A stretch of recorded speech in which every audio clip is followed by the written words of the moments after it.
my name's Ronan Sayburn, and I'm a Master Sommelier. I'm the head of wine for a private members club in St James called 67 Pall Mall.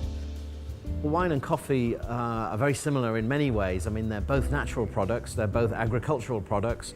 The overall kind of different components that make up the flavor and the taste in wine are very similar to coffee. And a lot of the vocabulary that we use are very similar.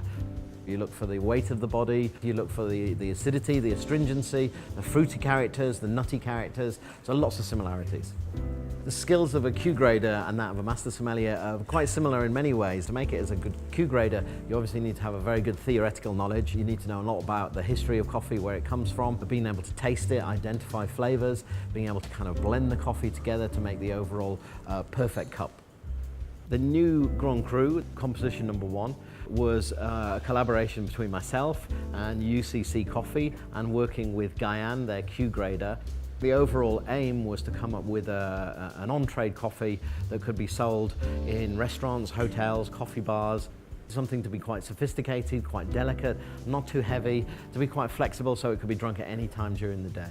The first composition is a blend of 3 different coffee beans from 3 different countries with 3 different roasts. The Kenyan coffee brought a lovely kind of ripe, fruity characteristic to it. The Brazilian beans brought a lovely nuttiness to the blend. The Colombian coffee added like an astringency and a structure and a body to it. Not too heavy, it's not too deep, it's not too roasted or toasted. It just has this lovely kind of fresh, fruity character and a nuttiness to it.